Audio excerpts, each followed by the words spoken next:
Responsabilité, le podcast de Charlotte Michon.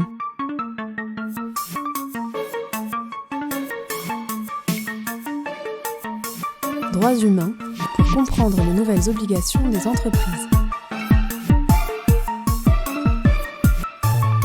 Bonjour à tous et bienvenue dans ce podcast consacré aux nouvelles responsabilités des entreprises en matière de droits humains. Je suis Charlotte Michon, je suis avocate et j'accompagne les entreprises dans la compréhension et la formalisation de leurs démarches et dans la conformité à leurs devoirs de vigilance. Nous allons aujourd'hui parler des droits humains chez EDF. Alors, aujourd'hui, nous avons le témoignage d'une entreprise donc, sur sa démarche droits humains, à savoir l'entreprise EDF, que je pense tout le monde connaît. Et donc, j'ai le plaisir d'accueillir Valérie Simon-Prudhomme. Bonjour. Bonjour Valérie, merci d'avoir accepté d'être là. Tu es responsable des droits humains et chef de projet vigilance donc, chez EDF. En effet. Alors, est-ce que tu peux commencer par nous présenter un peu l'organisation donc, des droits humains, du devoir de vigilance dans ton entreprise ? Bonjour Charlotte, merci de me recevoir. Donc oui, on a une organisation un peu particulière à EDF. On a fait le choix d'un double rattachement pour la vigilance. Donc on a un compliance officer, François Jambin, qui est juriste et qui est à la direction juridique. Et puis on a donc moi-même, à la direction Impact. Alors d'abord, en tout premier lieu, je suis en charge des droits humains pour le groupe. J'en reparlerai un peu après de l'organisation et du rattachement à notre raison d'être et à notre architecture RSE. Mais côté vigilance, on a estimé que ce double rattachement pouvait être intéressant puisque finalement, la plupart des mesures d'atténuation des risques en matière de droits humains, environnement et santé-sécurité sont gérées par la direction Impact, par la politique RSE. Pas que, on a aussi la politique santé-sécurité, mais néanmoins, on a trouvé que c'était intéressant d'avoir ce double regard juridique et opérationnel. Donc un double portage par deux directions différentes donc au niveau corporate, et vous avez aussi un réseau de référents. Enfin, comment ça s'anime aussi dans l'ensemble des filiales ? Alors, on a une gouvernance, vraiment devoir de vigilance, qu'on a reposée et refondée en 2020, quand j'ai été nommée avec le compliance officer fin 2020. Donc ça repose sur un réseau de responsables devoir de vigilance. Alors ce réseau devoir de vigilance, il est dans toutes les filiales, certes, mais aussi dans toutes les entités. Les directions diverses et variées qui portent la production, mais aussi les ressources humaines ou d'autres domaines. Ce réseau, il répond à plusieurs objectifs. Il répond d'abord à l'objectif de sensibilisation. C'est à eux de sensibiliser, de former au devoir de vigilance dans leurs propres entités, mais pas que. C'est-à-dire qu'on estime que nous, qu'en termes de discipline, le devoir de vigilance touche donc à plein de domaines, on l'a dit, la santé-sécurité, on a souvent dans les entités quelqu'un qui est dédié à ça, on a l'environnement avec le système de management environnemental, et puis on a les droits humains qui peuvent être portés soit par la RSE, soit par les RH, on a plusieurs choses. L'idée, c'est de pouvoir s'assurer que, on a les bons réflexes, qu'on sait identifier les bons risques. Et c'est ça notre premier enjeu. Donc par exemple, ce réseau, quand on a commencé à l'animer, on a créé un kit de démarrage. Comment repérer mes alliés au sein de mon organisation, la personne qui est sur le contrôle interne, la personne qui s'occupe de santé-sécurité, etc., etc. Donc ces responsables, devoirs de vigilance, ils peuvent être des gens qui travaillent sur le contrôle interne, des juristes, des directeurs RSE quand l'entité est suffisamment grande pour en avoir, ou encore des responsables éthique et conformité. On a plusieurs types de profils. L'idée pour nous, c'est bien aussi d'assurer les gens qu'il y a déjà des choses de faites, qu'il faut les repérer, les compléter, et puis qu'il faut partager ces problèmes, partager ces démarches. Donc on essaye le plus possible d'inviter des entités, des filiales, pour qu'ils partagent avec les autres les difficultés dans le déploiement de la vigilance, les risques droits humains. Souvent, les risques droits humains, c'est toujours un peu plus compliqué à repérer, en fonction de sa géographie, de son activité et de sa sous-traitance. Et puis c'est moins mature. Enfin, je pense à vous, la santé, sécurité, l'environnement quand même, c'est quelque chose que vous faites depuis. Oui, c'est des sujets qui sont beaucoup plus matures. Et puis il y a les bons réflexes aussi. C'est compliqué, je pense, pour les droits humains de se dire, je suis dans une zone où il peut y avoir des interactions avec des communautés locales comme des peuples autochtones, des communautés très particulières, où je suis très exposée à la sous-traitance, même si je suis en Île-de-France. Je suis exposée à une sous-traitance, par exemple, peu qualifiée. Je peux avoir potentiellement un œil à jeter en tant que donneur d'ordre, ou en tant qu'acheteur, ou en tant que contract manager, par exemple. Ou je suis sur des zones frontalières, est-ce que j'ai des problèmes de population migrante et qui pourraient jouer sur ma sous-traitance? Donc les sujets sont tellement vastes aussi quand on parle de droits humains, que les gens ont besoin d'être accompagnés, d'être formés, sensibilisés. Ils ont besoin aussi d'être appuyés dans leur réflexion. Il n'est pas rare qu'on nous appelle pendant des séances de travail de 2 ou 3 heures régulièrement pour travailler les risques et les atténuations qui pourraient correspondre.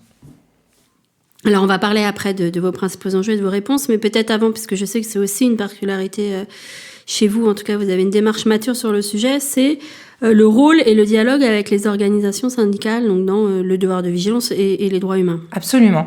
Alors, avant de parler des organisations syndicales, on peut aussi parler du fait que les droits humains font partie de l'architecture RSE du groupe, qui découle de notre raison d'être depuis quelques années. Ça fait vraiment partie de l'architecture à part entière. Et au travers en fait, de cette gouvernance RSE, on profite, par exemple, du conseil de parties prenantes du groupe. Le conseil de parties prenantes, il est consultatif, bénévole, paritaire, multidisciplinaire. On a des personnes de la société civile et il y a quelques années, on a intégré des personnes qui sont vraiment spécialisées sur les droits humains, comme Elsa Savouret, qui nous permet d'avoir un œil encore plus pointu sur la partie vraiment droits humains. D'ailleurs, le plan de vigilance, qui a été refondu totalement pour nous en 2021, avait été soumis dans ses grandes orientations à ce conseil pour pouvoir aussi avoir finalement un challenge des choix et des orientations qu'on avait pris. Pour la partie dialogue avec les organisations syndicales représentatives, alors pour nous, c'est quelque chose d'assez mature, puisqu'on travaille, on a un accord mondial RSE depuis les années 2000, 2005. Donc c'est un accord qui est renouvelé tous les 5 ans. Le dernier vient d'être signé, puisqu'il a été signé le 27 janvier dernier pour 5 ans, 2025-2030. On l'a même célébré hier avec notre président directeur général et les organisations syndicales. Alors les droits humains, à l'intérieur de cet accord, il a toujours porté les conventions fondamentales, les conditions de travail des collaborateurs, des sous-traitants. Il a toujours pris en considération les communautés locales. Donc, la place des droits humains dans cet accord, il est ancien, il est fondamental. Ce nouvel accord, il remet aussi une place beaucoup plus centrale le devoir de vigilance. Même si, de très vieille date, finalement, au travers de cet accord, on a un comité de pilotage avec les organisations syndicales. Il est mondial, on a vraiment des gens tout autour de la table, de pays très différents les uns des autres, avec aussi des filiales qui sont différentes, qui n'ont pas forcément les mêmes métiers, des cultures différentes, voilà. Ce qui est intéressant pour nous, pour l'entreprise, au titre aussi des droits humains et de la vigilance, c'est que ce soit le compliance officer, donc François Jambin ou moi-même, on est intégré dans ce comité de pilotage à chaque fois. Donc, ça nous permet, tout au long de l'année, de soumettre, de challenger, de convoquer aussi des praticiens à l'intérieur de l'entreprise pour expliquer ce qu'on fait en matière de vigilance, de droits humains, d'environnement ou de santé-sécurité. Donc ça, c'est intéressant pour nous. Et lors de, finalement, quand on soumet le document lui-même, le plan de vigilance, à la fin de l'année, finalement, on va avoir une synthèse de toutes nos discussions de l'année. Ça leur permet aussi de donner leur avis sur les prochaines orientations. Donc pour nous, c'est très important parce que c'est un double regard. Et puis, je pense que ils représentent des activités qui sont très locales et qui permettent aussi un double regard, une autre manière de voir les choses. Donc pour nous, c'est extrêmement bénéfique. Donc ça participe à l'effectivité de la démarche de vigilance et c'est pas juste, de ce que je comprends, cocher la case dialogue, quoi. Ah non, pas du tout. Et d'autant que on va détecter d'autres choses. C'est vrai, on va avoir un avis tout à fait différent. Parfois, ça peut arriver, mais je pense qu'aussi on apporte beaucoup aussi aux organisations syndicales aussi, en termes de, par exemple, en termes de droits humains, de pratiques. Je pense que c'est un échange qui à la fois les nourrit et nous nourrit. Et puis voilà, je pense qu'ils ont à cœur tout le temps, de manière opérationnelle, les conditions de travail, le bien-être dans la santé-sécurité, et de manière, d'ailleurs dans ce nouvel accord, on intègre l'environnement, avoir un environnement sain, c'est aussi un droit humain. Donc, je pense que cet accord, il évolue, il vit avec aussi la société. Et pour ça, les organisations syndicales nous permettent aussi de refléter aussi les attentes de la société qui évolue. Donc là, vous venez de le signer, et avant, il datait de 2018, c'est ça? Donc, exactement. Il y avait déjà le devoir de vigilance. Parce qu'il il y avait déjà le devoir de vigilance. Mais c'était plus anecdotique, puisque la loi date de 2017, mais ça apparaissait. Cette fois-ci, il est plus structurel.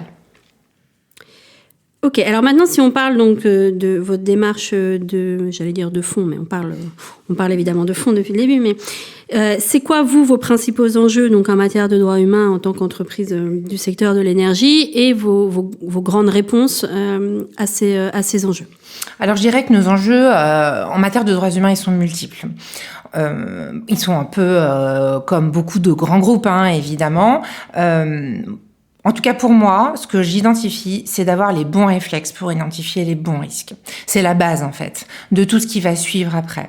Donc, on peut prendre certains exemples. Moi, quand je forme et que je sensibilise aux droits humains dans le groupe, et ça m'arrive quand même très souvent, je dis tout le temps, il faut faire un tour en 360.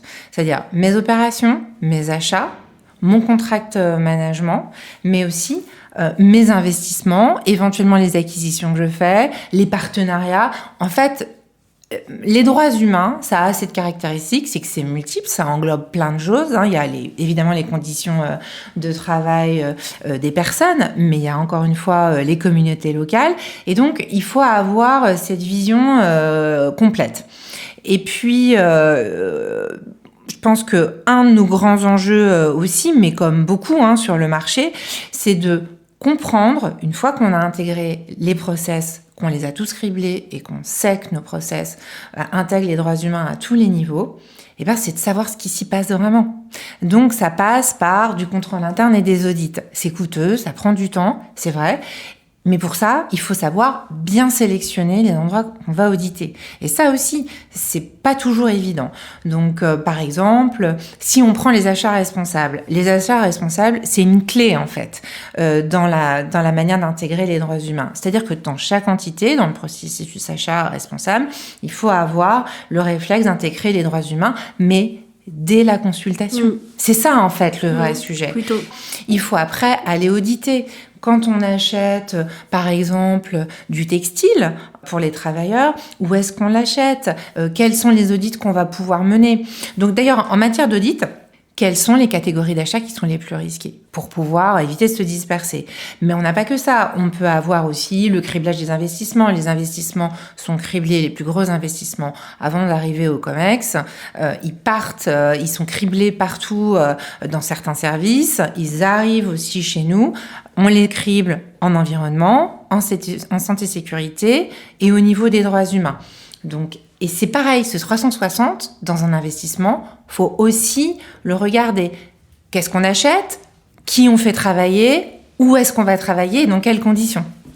Donc, chercher à savoir exactement les conditions pour pouvoir prendre en compte les réponses. Peut-être sur les investissements pour aller plus loin. Donc, c'est toi, je pense, qui, en tout cas, tu as un un second regard sur les investissements. Donc, vous donnez un avis. Quand je dis vous, c'est la direction Impact. Oui. Sur les différents critères RSE. Absolument. Et donc, c'est des avis qui sont qualifiés, j'imagine. Est-ce que ça aussi, ça mûrit en termes de démarche? Oui, on s'est équipé d'ailleurs. Ouais. On a une grille de criblage qui a été développée par la direction Impact qui permet pareil, on va parler toujours d'identifier les bons risques, avoir les bons réflexes. Donc, ce sont des outils pour être sûr qu'on a bien identifié l'ensemble des impacts sur l'environnement, et ils peuvent être très nombreux en fonction des typologies de projets, et avoir les bons risques, les bons impacts sur les personnes. Et donc, par exemple, on peut donner des exemples. J'installe un parc solaire, d'où viennent mes panneaux solaires? Qui va les installer? Où, comment, qui j'impacte, la biodiversité, le climat, tout doit être criblé. Et donc, on s'est équipé d'une grille de criblage pour ça. Après, on a des alliés aussi dans ces criblages, puisqu'on a la direction juridique qui va aussi cribler ces investissements, la direction des risques. Donc, toujours avoir des alliés partout, dans toutes les directions qui ont des interactions avec les droits humains. Ça, je pense que c'est essentiel, de ne pas rester seul ou juste de rester dans le cercle RSE. Tout le monde peut aider dans l'identification de ces risques. Mais il faut pour ça avoir déterminé sa sphère d'influence, de bien connaître le groupe aussi, je pense, et les activités du groupe. Par exemple, on a beaucoup travaillé aussi sur des due diligence à effectuer en matière de droits humains quand on acquiert une société. C'est pas évident à déterminer, mais je pense que ça fait aussi partie des choses qu'il faut influencer. Et tu parlais des audits tout à l'heure, donc vous avez une partie externalisée, tu l'as dit. Enfin, quand j'ai externalisé, c'est fait par des prestataires externes spécialisés, mais j'imagine aussi que vous avez des audits, je sais pas moi, santé-sécurité ou d'autres types d'audits dans lesquels vous captez, et interne là pour le coup, vous captez des enjeux droits humains. Tout à fait, oui. On a les audits santé-sécurité qui sont faits avec les sous-traitants dans nos opérations de manière très régulière, mais aussi on fait certains de nos audits, on les fait dans plein de parties du monde, on les fait nous-mêmes, parce qu'on connaît très bien l'activité. Par exemple, quand c'est nos chantiers, on les connaît très bien. Mais par exemple, on audite nous-mêmes nos fournisseurs d'uranium jusqu'à la mine. Donc, mais encore une fois, il faut déterminer où dépenser son énergie. Prioriser, oui, bien sûr. Ça, je pense que c'est essentiel. Et sensibiliser, tu le dis depuis le début, toutes les personnes pour qu'ils soient à même, non pas de capter tous les risques, mais d'avoir les principaux réflexes et dans leur périmètre d'activité de relever certains et de les gérer. Et de comprendre que c'est de la responsabilité de l'entreprise. Exactement. Avoir, à un moment, dans ces activités, ce petit warning, on se dit, alors attention, oui, il peut y avoir un problème ou un risque qui ne s'avérera jamais, mais avoir ce réflexe.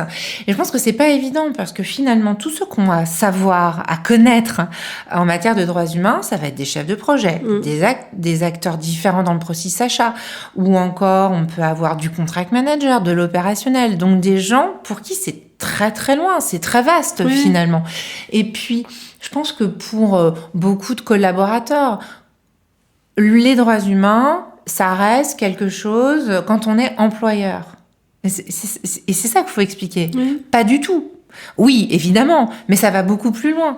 Donc, je pense que la sensibilisation, la formation, l'influence est essentielle pour bien maturer ces sujets-là. Et puis, il y a du turnover sur les fonctions, donc il ne faut jamais s'arrêter. Et du coup, tu l'as dit au début, vous avez refondu votre plan de vigilance et vous avez choisi, vous êtes une des, allez, je vais dire un nombre, mais entre 10 et 15 entreprises, de grandes entreprises françaises qui font un plan de vigilance dit autonome, c'est-à-dire qu'en plus de votre document d'enregistrement universel, vous publiez un document à part qui est plus visuel, accessible, complet, etc. Donc, est-ce que tu peux nous dire, peut-être pourquoi ce choix, ce que ça vous apporte, est-ce que ça t'apporte toi en tant que Madame Droit Humain? Nous, on a estimé qu'il y avait un devoir dans la vigilance, qui était aussi un devoir de visibilité et de compréhension. Et à l'externe. À l'externe, absolument. De toutes nos parties prenantes, internes et externes d'ailleurs. Moi, je pense, par exemple, que n'importe quel salarié, quand il lit le plan de vigilance, il doit pouvoir le comprendre, l'identifier, le trouver facilement. C'est vrai aussi pour nos fournisseurs, nos sous-traitants, nos parties prenantes, quelles qu'elles soient, les organisations externes comme les ONG, les administrations. Je pense que ce plan de vigilance, il doit être lisible et doit être facile à lire. Après, on y a touché quand on a discuté ensemble. Le problème du devoir de vigilance, c'est que c'est pas une matière en soi. Personne n'a attendu la loi sur le devoir de vigilance pour en faire, Dieu merci. Donc, on va avoir la politique droits humains que je porte, mais on va avoir toutes nos actions environnementales et de santé-sécurité, mais aussi de diversité avec les ressources humaines. Donc, l'idée, anciennement la DBEF et maintenant la CSRD avec le rapport de durabilité, l'idée c'est qu'on décrit toutes nos politiques et nos actions dedans. Et donc, quand on arrive sur le plan de vigilance, on renvoie beaucoup à toutes ces politiques et à ces documents.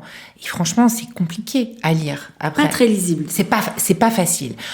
Donc, l'idée, comme ça doit être absolument accessible, on a décidé de faire un plan de vigilance autonome.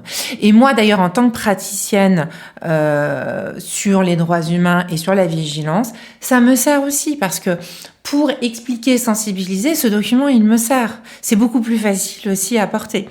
Donc, je pense que à mon avis, c'est très bénéfique pour tout le monde. En termes de structuration et de pédagogie, je pense que c'est très bénéfique. Après, comme beaucoup d'entre nous, je travaille aussi nouvellement sur la CSRD, les communautés affectées et les droits humains sur la chaîne de valeur. On va parler quand même globalement des mêmes choses sous des angles différents. Donc, évidemment, soit on fait un choix de faire quelque chose qui crée des liens mais qui est compliqué à lire, soit on fait le choix d'investir du temps dans un document qui est plus facile à lire. Et là, c'est le choix, vous avez, là, il est pas sorti encore, mais il va ressortir malgré le rapport de durabilité. Absolument. Vous restez sur ce choix-là. Il est au four. Il va sortir dans très peu de temps, juste après l'URD. Généralement, c'est assez rapproché en termes de délai. Mais oui, il sortira sur notre site internet, d'abord en français, puis après en anglais, juste derrière. Très bien. Eh ben, merci beaucoup Valérie, tu veux avec ajouter plaisir.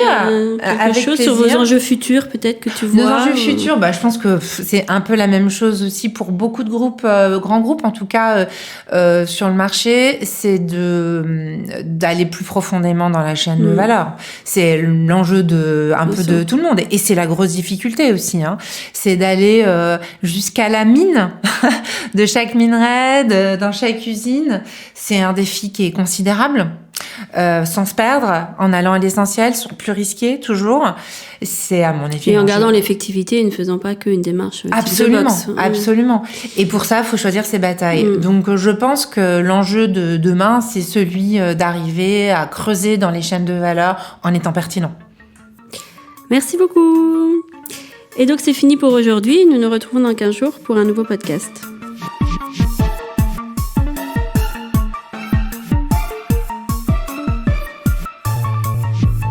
Ce podcast est proposé et présenté par Charlotte Michon. Vous pouvez la contacter sur LinkedIn pour plus d'informations. Produit par Amicus Radio. Réalisé par Marin Hirsinger.